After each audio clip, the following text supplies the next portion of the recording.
अब बाहर नगर के बाहर वहीं नंद बाबा ने रात्रि विश्राम किया। अक्रूर जी ने कहा, कृष्ण मेरे घर अवश्य आना, मेरे घर चलो। कन्हैया ने कहा, पहले मामा जी के घर जाएंगे जिसके लिए हम पहले आए हैं, इसलिए आपके घर में हम अवश्य आएंगे। प्रातः काल सब उठे, नंद बाबा को प्रणाम किया और कहा, बाबा पहले हम शहर देखने जा रहे हैं। अब जब शहर देखने के लिए गए तो मथुरा की जो स्त्रियां थी वो अपने अपने झरोखों से कृष्ण को देखती हुई, तो वो स्त्रियां सोच रहे, कृष्ण हमारे ऊपर अपनी कृपा दृष्टि से जब भगवान देख रहे हैं, तो जिस भावना से कृष्ण के दर्शन ने जिस स्त्री ने जैसे रूप में किए, तो भगवान उनको उसी रूप में दर्शन देने लगे।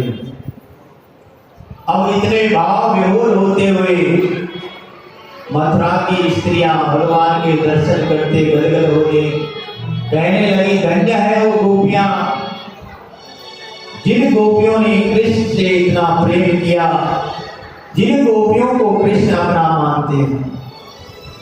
तो इतने भाव विभोर हो गए। तो जब आगे आगे जाने लगे, उस समय गोपियां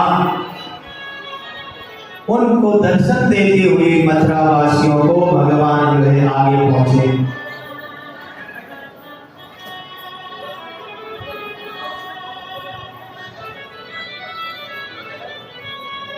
हमारे मुख्य अतिथि श्रीमान जी, हमारे प्रदेश के यशस्वी नेता श्रीमान ललित बत्रा जी आप पहुंचे, आपका बहुत बहुत साधुवाद धन्यवाद।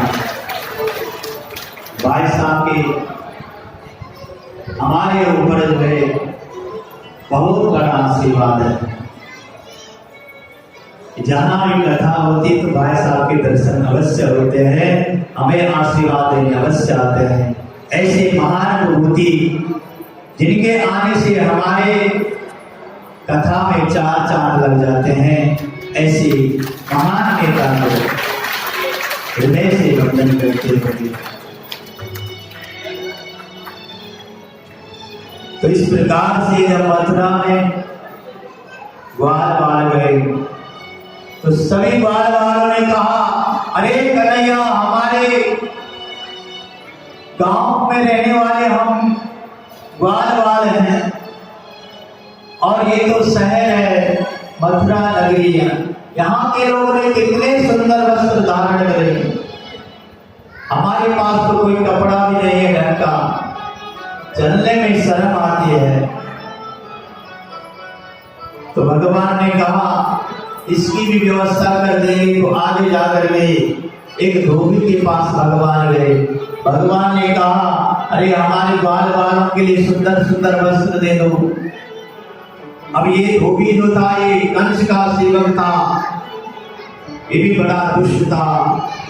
ये क्रोधित होकर कहने लगे, अरे तो हमारे महाराज कंस के वस्त्र हैं, उनके राजकुमारों के वस्त्र हैं, और तुम गांव के द्वारे इन वस्त्र को क्या धारण करोगे? तुम्हारी ये पहनने की औकात नहीं है। कहां ये राजा के वस्त्र और कहां तुम गांव के द्वारे? तो जब ये जो है धोबी बकबक करने लगा तो भगवान को क्रोध आया और भगवान ने जोर से एक चांटा मारा, वही धराशायी हो गया। और तब मैंने अपने बाल बालों से कहा, लो जो मर्जी सो कपड़ा पहन लो। तो जितने भी उस धोबी के पास राजकुमारों के वस्त्र थे, कंस के सुंदर सुंदर वस्त्र थे, तो गोपों ने जो है उन्हें पहनना शुरू किया। ग्वाल वाल से पहनने लगे तो बड़े प्रसन्न हुए, कहने लगे, महाराज अरे कन्हैया दिखने में तो बड़े सुंदर हैं, बड़े चमकीले हैं, हीरे मोती जड़े हैं, परंतु शरीर पर फिट नहीं बैठ रहे हैं। भगवान ने कहा जो लंबे हैं उन्हें ऊपर कर दो। तो बार बार जब अपने शरीर पर जो वस्त्रों को पहने तो कोई तो है इतने ढीले हैं कि जैसे हैंगर पर वो वस्त्र टांगे हुए हैं, कोई तो इतने लंबे हैं। बार बार उन्हें कभी इधर से देखते कभी उधर से देखते हैं। कहा कन्हैया शरीर पर तो ये फिट नहीं बैठ रहे हैं। भगवान ने कहा चलो अभी ऐसे चलते हैं, आगे व्यवस्था कर देते हैं। जाकर के जो है बार बार उन्हें सुंदर सुंदर वस्त्र आभूषण पहन करके जब चलने लगे तो मानो ऐसा जान पड़ा कहीं जैसे पुतले पर वस्त्र टांगे हुए हैं। किसी के तो इतने लंबे लंबे की सारी जो है मथुरा नगरी को साफ करने लगे। अब जब ये चल रहे थे तो आगे जो है एक दर्जी ने देखा, अरे ये नया नया कौन सा फैशन आ गया है। जब वो चल रहे थे तो उनके वस्त्र जो है झाड़ू लगा रहे थे। अब दर्जी हंसा और वो जो है भगवान कृष्ण का भक्त था। उसने भगवान से निवेदन किया, प्रभु क्या मैं इनके वस्त्र फिट कर दूं? तो भगवान ने कहा, अरे दर्जी जाओ हमारे सब जो जितने भी गोप हैं, जितने ग्वालवाल हैं, इनके वस्त्र सुसज्जित करके इनके नाम से तुम सिद्ध दो। जाओ तुम्हारी जो इच्छा हो पूर्ण होगी। और उन्हें जो है भगवान ने जो है आशीर्वाद दिया, जाओ तुम्हारे घर में कभी दुख नहीं आएगा, तुम कभी दुखी नहीं रहोगे। और भगवान ने अपनी सारी मुक्ति उसको प्रदान कर दी। अब ग्वालवाल ने सुंदर सुंदर वस्त्र जब पहने, अपने अपने नाम के वस्त्र पहने, अब ग्वालवाल कहने लगे, कन्हैया अब तो राजकुमार से हम लग रहे हैं, परंतु गले में माला हो जाती तो कितना सुंदर था। तो आगे जब पहुंचे वहां जो एक सुदामा नाम का माली था, वो सुंदर सुंदर माला हीरे मोतियों की माला बनाता था। और जब उसने देखा, भगवान ने उससे निवेदन किया तो उसने कन्हैया को सुंदर मोतियों की माला पहनाई और समस्त गोपों को जो है सुंदर वैजयंती की माला धारण कराई, हीरे मोतियों की माला धारण करके, पुष्पों की माला धारण करा करके। अब तो ये ग्वालवाल जो है इतने सुंदर लगने लगे, इतने सुंदर लगने लगे। अब जो है सुदामा आदि को बड़े आनंदित होकर के जब चलने लगे तो कहने लगे कि मथुरा के वैष्णव, अरे कन्हैया सब कुछ तो बहुत अच्छा हो गया, परंतु हम जो है वृंदावन के लोग हैं, बिना चंदन के तो रह नहीं सकते। माथे में थोड़ा चंदन मिल जाता तो कितना सुंदर था। तो भगवान कृष्ण बलराम जब आगे आगे जा रहे थे तो उसी समय उनको एक सुंदर स्त्री दिखाई दी। स्वरूप से बहुत सुंदर थी, परंतु उसका पीछे से जो है कूड़ा निकला हुआ था, कमर से जो है कुछ हड्डियां बाहर निकली थी। और तब जाकर के जब वो, उसका नाम था शैलेंद्री,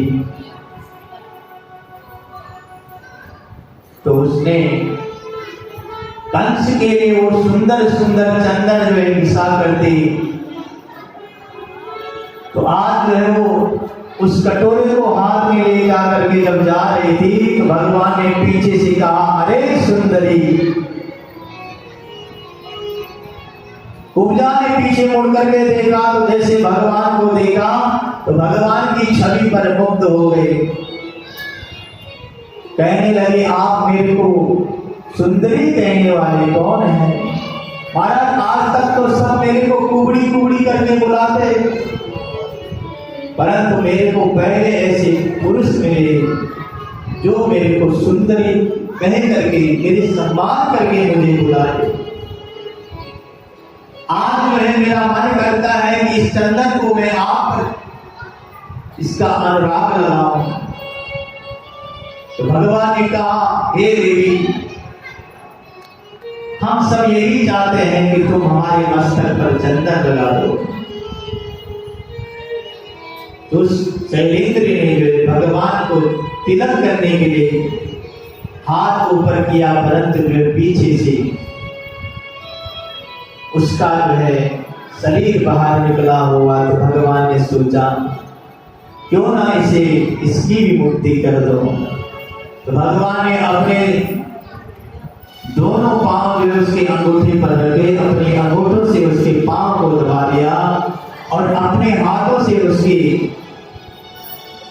गले में ले जाकर उसकी ठोड़ी को जोर से धक्का दिया। तो जो उसका कोहरा था वो सब सीधा हो गया। अब तो शैलेंद्री सुंदर तो थी, परंतु भगवान को अनुराग लगाने लगी, चंदन लगाने लगे। तो कहा जिसने मेरे शरीर को सुंदर बना दिया, अब इसे भी हे श्याम सुंदर, तुम इस शरीर को, इस शरीर तुम्हारा हो गया। इसलिए हे श्याम सुंदर तुम मेरे घर चलो। तो भगवान ने कहा नहीं, अभी मुझे मामा के घर जाना है, इसलिए हे देवी मैं तुम्हारे घर अवश्य आऊंगा। इसलिए जितने भी मेरे सखा हैं इनके मस्तक पर तुम सब चंदन का अनुराग लगा दो। और शैलेंद्र ने सबके मस्तक पर चंदन लगाया। अब जो है गले में सुंदर माला, शरीर में सुंदर सुंदर वस्त्र पहन करके इस सब को बड़े आनंदित होकर के मथुरा नगरी में भ्रमण करते हुए, उस मथुरापुरी को देखते हुए रंगशाला में पहुंचे जहां वो धनुष यज्ञ रखा था। तो उसकी रखवाली के लिए कंस ने बहुत सारे लोगों को, बहुत सारे सैनिक लगा रखे थे। तो जब जो है उन सैनिकों ने जो है कृष्ण बलदाऊ को अंदर जाने नहीं दिया, तो भगवान कृष्ण और बलदाऊ ने उन्हें झट से पकड़ करके जमीन में पटक करके सीधे उस रंगशाला में प्रवेश किया जहां वो शंकर का धनुष रखा था। तो कंस ने जो है शंकर जी की उपासना की थी और कहा कि जो इस धनुष को तोड़ेगा वही तेरे को मोड़ेगा, वही तेरे को मारेगा।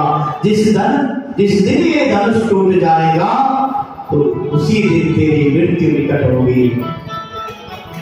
उस धनुष को कोई हिला नहीं सकता था। इसलिए भगवान तुरंत उस रंगशाला में गए और उस धनुष को तुरंत उठा करके और एक ही झटका में उस धनुष को तोड़ दिया। उसकी टंकार से जो है आकाश में जैसा भूकंप आ गया। इधर कंस अपने सिंहासन पर बैठा था तो सर का मुकुट भी नीचे गिर गया और कंस इधर उधर भागने लगा। इतनी भयंकर गर्जना ये कहां से हुई? कंस जो है भयभीत होकर के जहां देखे तो वही अपने काल को उसे काल उसके सामने उसे नजर आया। कंस घबराते हुए सब गए, जितने राक्षस थे उनसे कहा तुम सब जो है चारों तरफ मेरे भवन के हर पग पग पर जो है हर चप्पे चप्पे पर जो है खड़े होकर के सब मेरी रक्षा के लिए उद्यत हो जाओ। इधर जो है भगवान धनुष खंडन करते हुए जब वापस आए नंद बाबा के पास, नंद बाबा ने कहा शहर में गए थे, कोई शरारत तो नहीं की? कृष्ण ने कहा नहीं बाबा कोई शरारत नहीं की। अगले दिन जो है समस्त उस मेले को देखने के लिए सारे जो नगरवासी आए हुए थे, उस मेले में जो है कुश्ती का आयोजन रखा गया था। बड़े बड़े चारण मुष्टिका जो बहुत बड़े पहलवान थे कंस के। कंस ने कहा, अरे मुष्टिका, जैसे कृष्ण और बलदाव अंदर आ जाए तो उन्हें अपनी मुष्टिका का प्रहार करके उसी समय तुम उन्हें मार देना। जैसे वो रंगशाला में प्रवेश करेंगे और समस्त नंद बाबा और गोपों को जो है उस रंगशाले को देखने के लिए, उस कुश्ती के युद्ध को देखने के लिए सारे एक तरफ नगर की स्त्रियां बैठी, एक तरफ सब गोप बैठे, एक तरफ मथुरावासी बैठे। अब उस रंगशाले में मुष्टिका और चारों को युद्ध करने के लिए उस भूमि में कृष्ण और बलराम को उनके साथ युद्ध करने के लिए आमंत्रित किया। तो कंस ने जो है कहा कि गेट पर तुम जो है मुगले काम के हाथी को बदरा पिला करके मदमस्त कर देना, और जैसे कृष्ण बलराम अंदर प्रवेश करें तो इस हाथी को खोल देना, और वो हाथी चिगड़ता हुआ उन दोनों को वहीं गेट पर ही चित कर देगा, उन्हें मार देगा। इस हाथी में जो मुगले काम का जो हाथी था, इस हाथी में 10,000 हाथियों का बल था।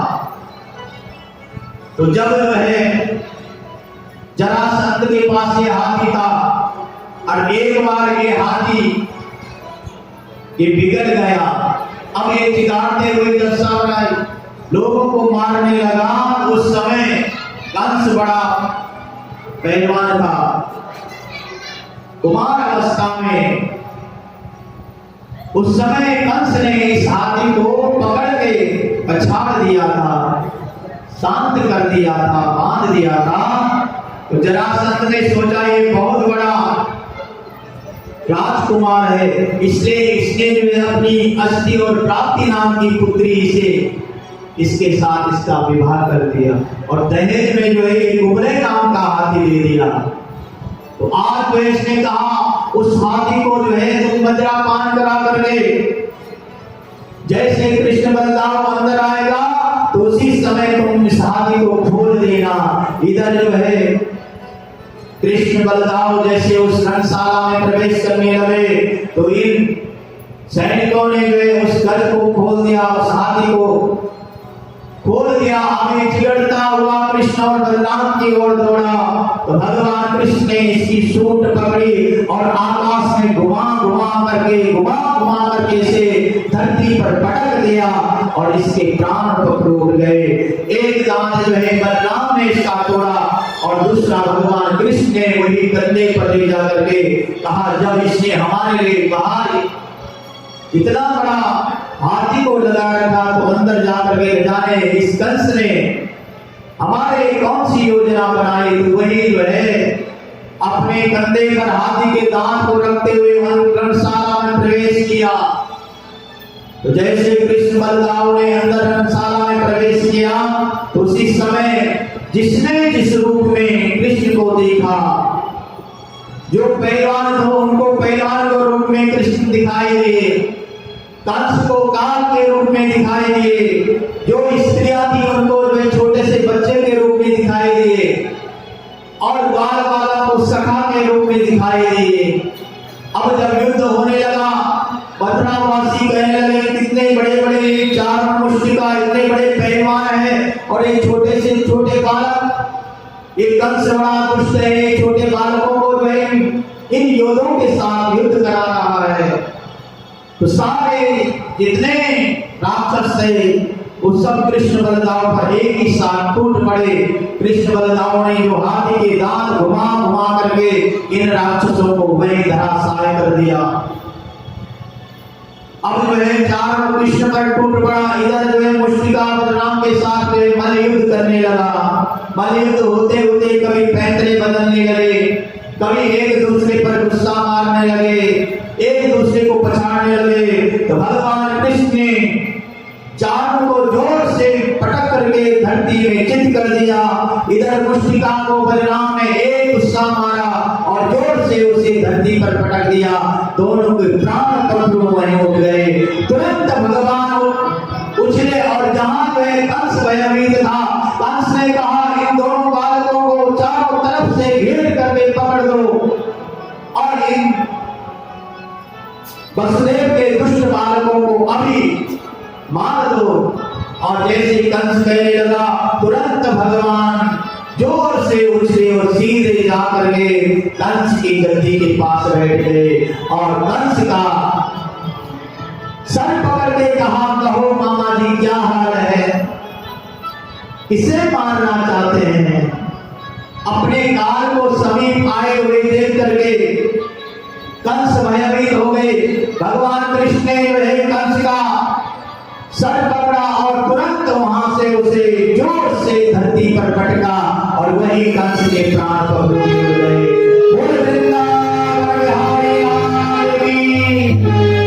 और उस समय देवता आकाश से पुष्प वर्षा करने लगे, शंख ध्वनि होने लगे, हर तरफ से घड़ियाल बजने लगे, देवता लोग पुष्पों की वर्षा करते करते उसी समय कंस के भाई थे कंस आए, ये भी युद्ध करने के लिए भगवान के समीप आए। तो उसी समय बलगाम भैया ने इन कंस के जो 8 भाई थे इन सबको वहीं मार दिया। कुछ राक्षस भगवान की डर से इधर उधर सब भाग गए।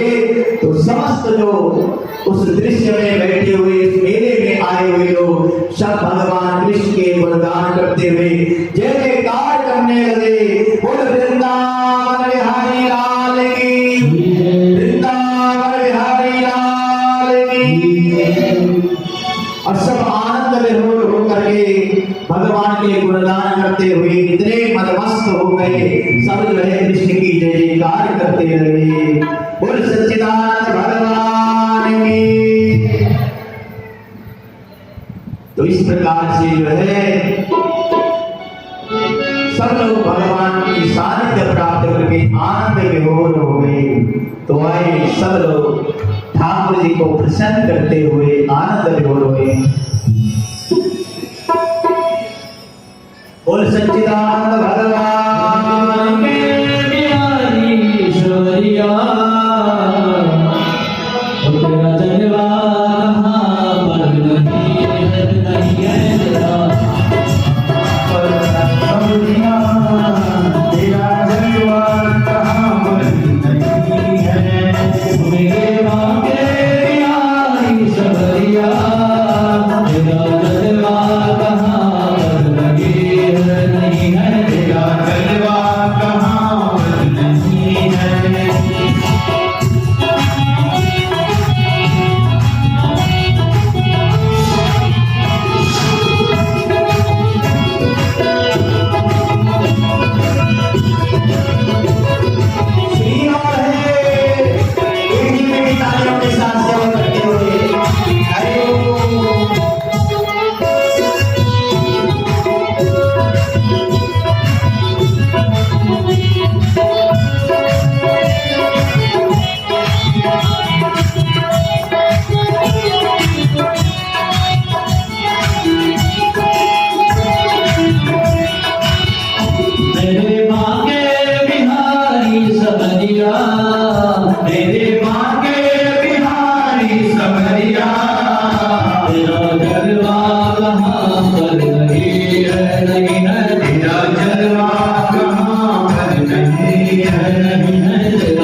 है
नहीं है जब चढ़े तब उतरता नहीं है, नहीं है जब चढ़े तब उतरता नहीं है, नहीं है जब चढ़े उतरता नहीं है। लोग जाते हैं दुनिया के डर से, लोग जीते हैं दुनिया के डर से, लोग जीते हैं दुनिया के डर से, लोग जीते हैं दुनिया के डर से। हमें दुनिया की परवाह नहीं है, हमें दुनिया की परवाह नहीं है, नहीं है हमें दुनिया की परवाह नहीं है, नहीं है हमें दुनिया की परवाह नहीं है।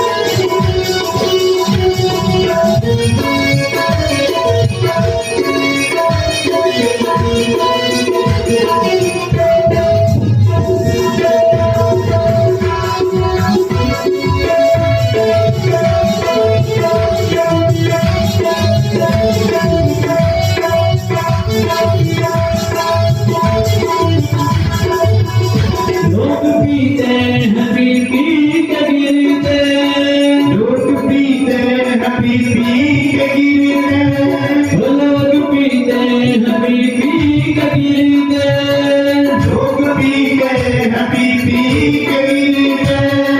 हम पीते हैं गिरते नहीं है, हम पीते हैं गिरते नहीं है, हम पीते हैं गिरते नहीं है, हम भी पीते हैं गिरते नहीं है।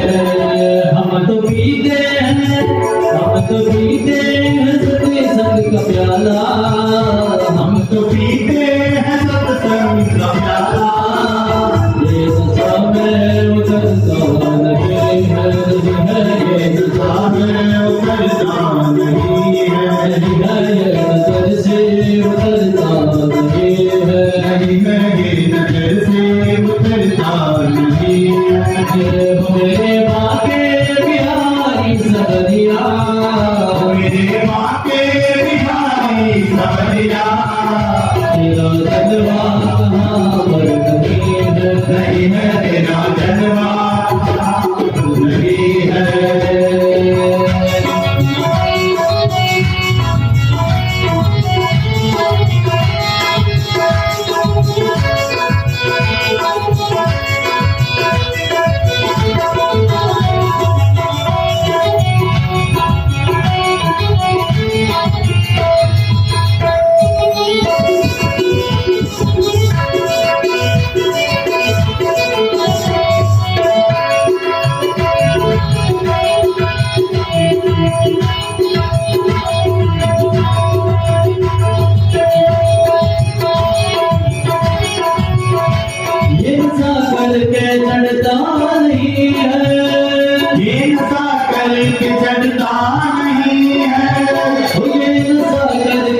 अतिथि का स्वागत।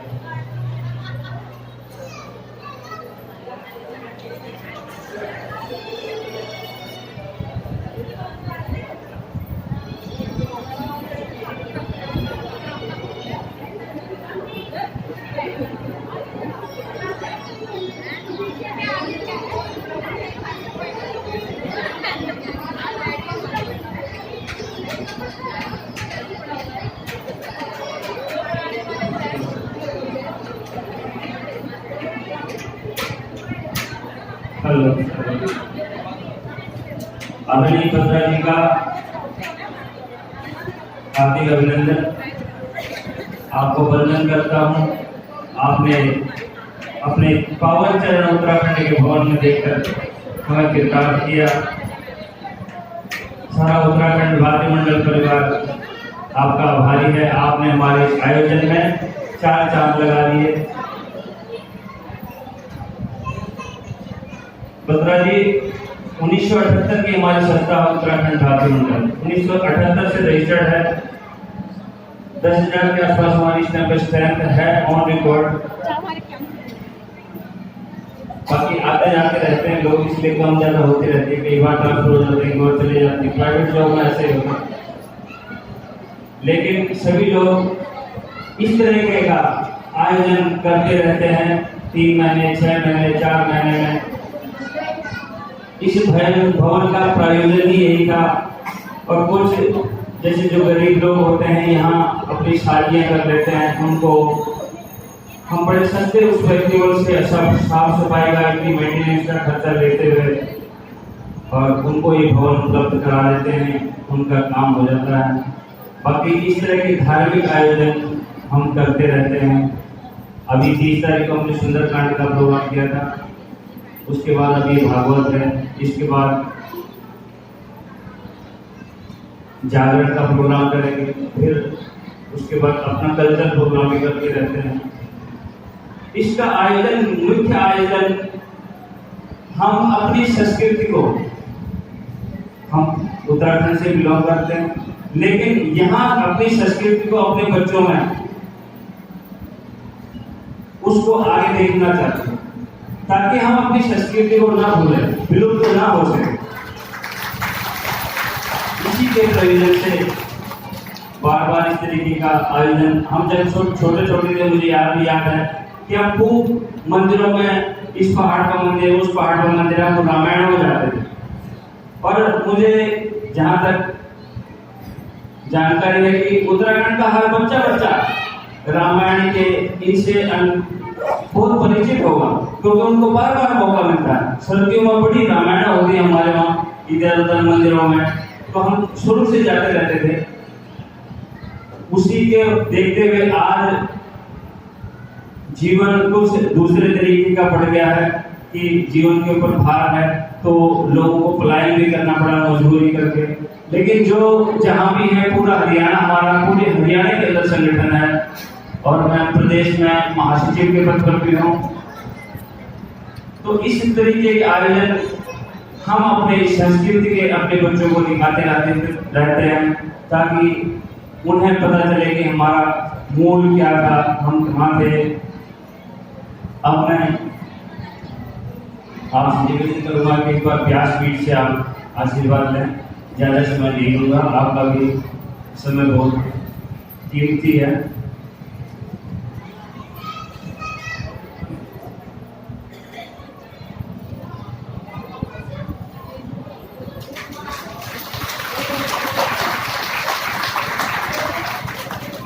मैं अपने संरक्षक मंडल श्री लखन पवार जी, श्री मोहनलाल शर्मा जी, श्री चतुर सिंह जी, तीनों को बुलाना चाहूँगा मंच पर। आदरणीय बत्रा जी का एक समृद्धि चिन्ह, एक याद, जब भी बत्रा जी कभी अपने ऑफिस में घूम के देखें तो उन्हें याद रखे उत्तराखंड भारतीय मंडल भी हमारे साथ जुड़ा हुआ है।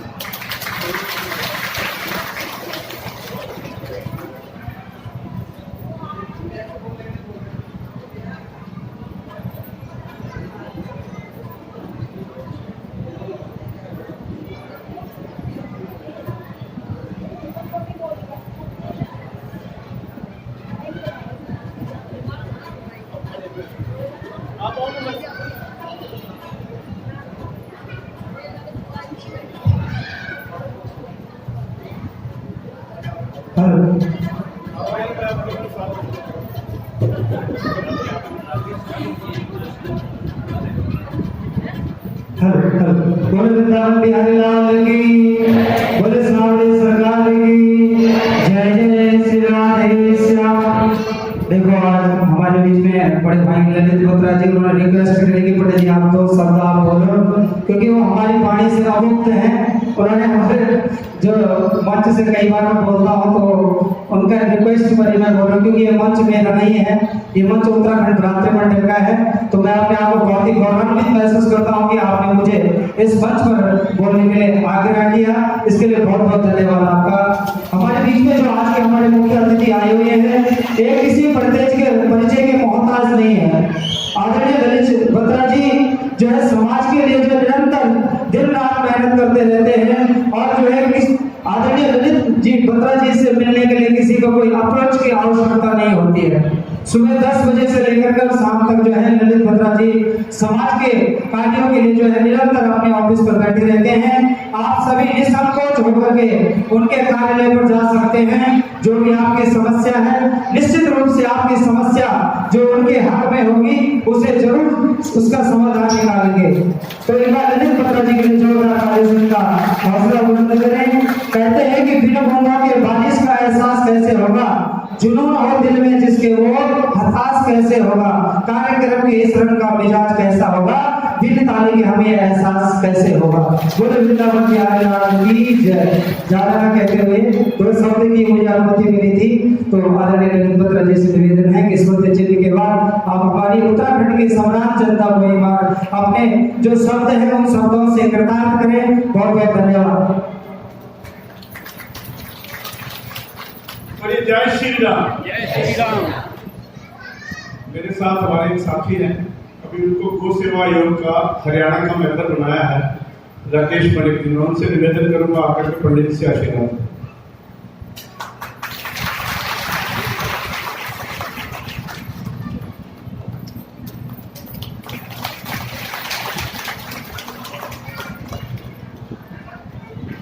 व्यासपीठ पर शोभायमान शास्त्री जी,